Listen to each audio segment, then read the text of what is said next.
Bharatiya Janata party के अंदर और उनकी सरकारों में 75 वर्ष से ऊपर कोई भी व्यक्ति होगा तो उसको संगठन में और सरकार में किसी भी पद पे नहीं रखा जाएगा, उसको रिटायर कर दिया जाएगा। और उसका सबसे पहले उस रूल के तहत आडवाणी जी को और मुरली मनोहर जोशी जी को रिटायर किया गया था। और उसके बाद तमाम यशवंत सिन्हा जी, सुमित्रा महाजन जी, कई लोगों को यहाँ टिकट नहीं मिली। कई लोग जो पद पे बैठे हुए थे उनको पद से इस्तीफा दिलवा के उनको हटाया गया। ऐसे कई सारे लोग हैं। तो अब अगले साल 17 सितंबर को प्रधानमंत्री मोदी जी 75 साल के होंगे और मोदी जी ने तय कर लिया है कि अमित शाह जी को वो अपना वारिस बनाएंगे और अमित शाह जी अगले साल 17 सितंबर को देश के प्रधानमंत्री बनाने का उन्होंने तय किया है मोदी जी ने। इसके ऊपर मोदी जी पिछले 1-2 साल से लगे भी हुए हैं, क्योंकि भारतीय जनता पार्टी के अंदर अमित शाह जी के सामने जो जो बाधाएं पैदा कर सकता था नेता, एक एक करके उन सब नेताओं को साइड कर दिया गया, उनका पत्ता साफ कर दिया गया।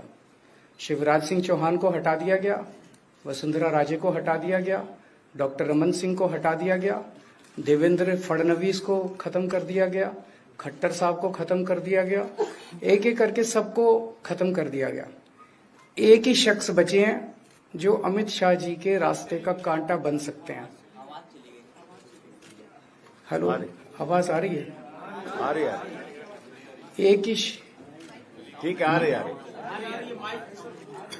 एक ही शख्स हैं जो कि उनके रास्ते का कांटा बन सकते हैं, वो हैं योगी आदित्यनाथ जी। अब योगी आदित्यनाथ जी को इन्होंने हटाने का पूरा मन बना लिया है और अगर इनकी सरकार बनी तो 2 महीने के अंदर योगी जी को भी उत्तर प्रदेश के सीएम से हटा दिया जाएगा। मैंने दिल्ली में 3-4 दिन पहले ये प्रेस कॉन्फ्रेंस की थी और ये दोनों मुद्दे उठाए थे। जैसे मैंने मुद्दे उठाए थे तो अमित शाह जी ने और उनके कई नेताओं ने अपनी भावना प्रकट की कि नहीं नहीं, मोदी जी को 75 साल में इस्तीफा नहीं देना चाहिए, मोदी जी को 75 साल पूरा कार्यकाल पूरा करेंगे।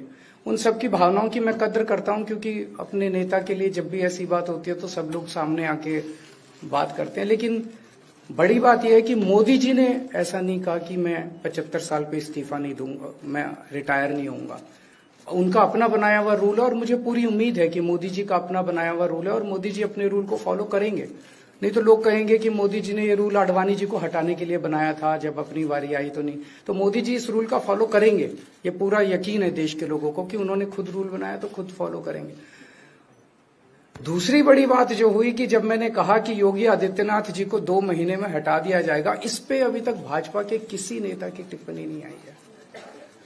4 दिन हो गए। इसका मतलब ये तो कंफर्म करता है कि उन्होंने पूरी प्लानिंग कर ली है और उनके पक्ष में कोई बोलने के लिए तैयार नहीं है योगी आदित्यनाथ जी के। तो उनका हटना अब लगभग तय है कि योगी आदित्यनाथ जी को उत्तर प्रदेश के सीएम पद से हटाया जाएगा। दूसरी चीज, मैं उत्तर प्रदेश के सभी मतदाताओं को कहना चाहता हूं कि पिछले 4-5 महीने से इन्होंने शोर मचा रखा है, 400 पार 400 पार 400। क्यों? कहते हैं नहीं मोदी जी कुछ बड़ा काम करना चाहते हैं। तो लोगों ने खोद खोद के पूछा, भाई क्या बड़ा काम करना चाहते हैं, कुछ बताओ तो सही।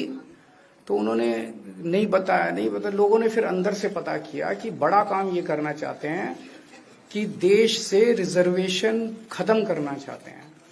हम जानते हैं कि इनका जो पूरा इकोसिस्टम है, आरएसएस, बीजेपी, शुरू से ये लोग रिजर्वेशन के खिलाफ रहे हैं। इनकी पूरी की पूरी मानसिकता रिजर्वेशन के खिलाफ रही है।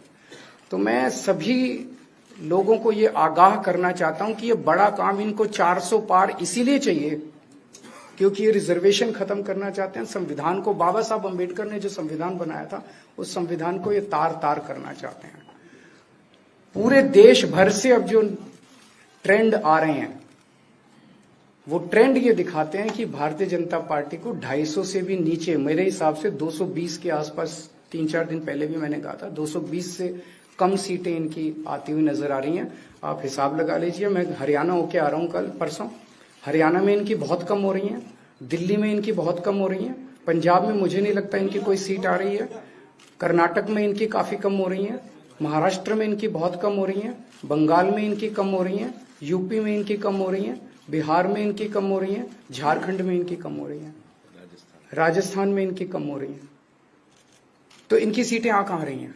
तो इनकी 220 के नीचे सीट आ रही हैं। इनकी सरकार बीजेपी की सरकार नहीं बन रही है, इंडिया गठबंधन की सरकार बनेगी और इंडिया गठबंधन की सरकार जो है वो देश को एक प्रगति के रास्ते के ऊपर लेके जाएगी। इस तरह से जो पूरे देश के अंदर एक नेगेटिविटी इन लोगों ने फैलाई है उसको हम लोग ठीक करेंगे। मैं अंत में उत्तर प्रदेश के सभी लोगों को अपील करना चाहता हूं कि इंडिया गठबंधन के, यहाँ पे सपा और कांग्रेस का गठबंधन है, इंडिया गठबंधन का जो जहां से कैंडिडेट है उसको भारी मात्रा में वोट देकर आप सब लोग जिताइए।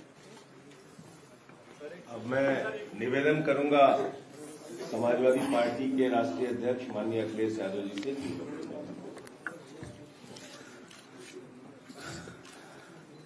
आदरणीय अरविंद केजरीवाल जी का मैं धन्यवाद देता हूं। उन्होंने बहुत महत्वपूर्ण बातें आपके सामने रखी हैं। जो देश का माहौल है और 4 चरणों में भारतीय जनता पार्टी चारों खाने चित्त हो चुकी है और उनके आंसुओं की नदी उफान में है। भारतीय जनता पार्टी जो 400 पार का नारा दे रहे थे, अब समझ में आया है 4 चरणों के बाद वो बात तो ठीक है कि आरक्षण पे सबसे पहले हमला करेंगे, लेकिन 400 पार नारा इसीलिए दे रहे हैं कि 543 में 400 के बाद वो सीटें देख रहे हैं, तो वो केवल 143 बन रही हैं। तो वो स्वयं स्वीकार कर रहे हैं कि 143 से ज्यादा वो सीटें जीतने वाले नहीं हैं, क्योंकि 400 पार सीटें 143 ही बनती हैं और 140 करोड़ की जनता इस बार इन्हें 140 सीटों के लिए भी तरसा देगी। ये यूपी, दिल्ली और पंजाब ये 99 सीट के खेल में ही उलझ जाएंगे। यहां कुछ इन्हें हासिल होने वाला नहीं है। रोटी कपड़ा और मकान की तो लड़ाई हम लोग लड़ेंगे, लेकिन रोटी कपड़ा और मकान से पहले हमें संविधान बचाना है। संविधान बचेगा तो लोकतंत्र बचेगा और बाबा साहब भीमराव अम्बेडकर जी का दिया हुआ संविधान ये हमें अधिकार, हमें न्याय दिलाता है। भारतीय जनता पार्टी की इस साजिश को आम लोग समझ गए हैं और इस बार सबसे बड़ी हार भारतीय जनता पार्टी की होने वाली है। अभी तक तो हम ये कहते थे कि ब्रह्मांड का सबसे बड़ा झूठ बोल रही है, अब लग ये रहा है हारने के बाद ये ब्रह्मांड का झूठ का विद्यालय खोलेंगे, यूनिवर्सिटी खोलेंगे और वाइस चांसलर और डीन पहले से ही रिटायर होकर के वहां अपने आप नियुक्त हो जाएंगे। इसलिए देश को बचाने के लिए आदरणीय अरविंद केजरीवाल जी आए हैं, हम लोगों का सहयोग और मदद करने के लिए आए हैं। मैं इनका धन्यवाद देता हूं और आप पार्टी, इंडिया गठबंधन, समाजवादी पार्टी, हम सब मिलकर के भारतीय जनता पार्टी को हटाने जा रहे हैं।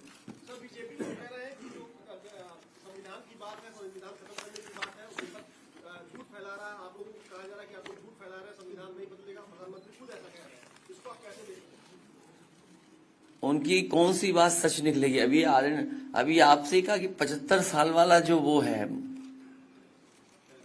रूल नियम उसको तो फॉलो किया जाएगा ना, इसी से पता लग जाएगा। और एक मिनट अगर आप इनका इतिहास उठा के देखें पिछले 75 साल का, जनसंघ का, आरएसएस का, थ्रू आउट ये लोग रिजर्वेशन के खिलाफ रहे हैं। तो अब 400 सीटें लाके ये संविधान बदल के उस रिजर्वेशन को खत्म करना चाहते हैं।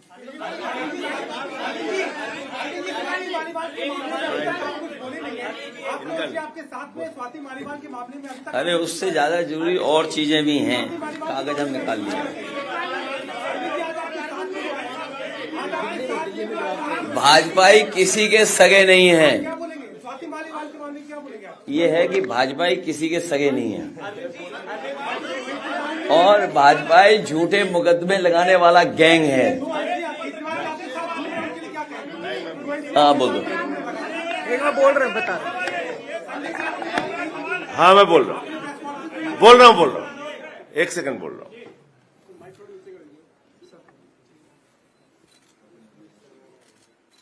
सब लोग, पूरा देश हतप्रभ है, दुखी है, आज तक पीड़ित है। मणिपुर के अंदर एक कारगिल योद्धा की पत्नी को निर्वस्त्र करके घुमाया गया, सैकड़ों महिलाओं के साथ दरिंदगी हुई, भारत के प्रधानमंत्री खामोश रहते हैं। हजारों महिलाओं के साथ प्रज्वल रवन्ना ने बलात्कार किया, दरिंदगी की, मां की उम्र की महिलाओं के साथ। प्रधानमंत्री कहते हैं ये भारत को मजबूती देगा, इसी को वोट देना। ये भारत का भविष्य है प्रज्वल रवन्ना, उसको भगा दिया जाता है बीजेपी के द्वारा। पहलवान बेटियां जब जंतर मंतर पे लड़ रही थीं न्याय मांगने के लिए, तो यही स्वाति मालीवाल जो महिला आयोग की अध्यक्ष थीं, रात में उनके समर्थन में गई थी, पुलिस के लोगों ने घसीट के मारा था। हमने देखा यहीं उत्तर प्रदेश के अंदर कुलदीप सेंगर के मामले में, हाथरस के मामले में, देश के प्रधानमंत्री खामोश रहते हैं, एक शब्द नहीं बोलते। आम आदमी पार्टी हमारा परिवार है, पार्टी ने अपना रुख साफ कर दिया है और मैं चाहता हूं जितने विषय मैंने आपके सामने रखे हैं, देश के प्रधानमंत्री और भारतीय जनता पार्टी को जवाब देना चाहिए। स्वाति मालीवाल के मामले में जवाब देना, जब वो पहलवान बेटियों के लिए जंतर मंतर पे न्याय मांगने गई थी स्वाति मालीवाल जी, उस समय घसीट के मरवाया पुलिस वालों से। तो इसलिए इस पे राजनीतिक खेल ना खेलें, मैं सिर्फ इतना कहना चाहता हूं।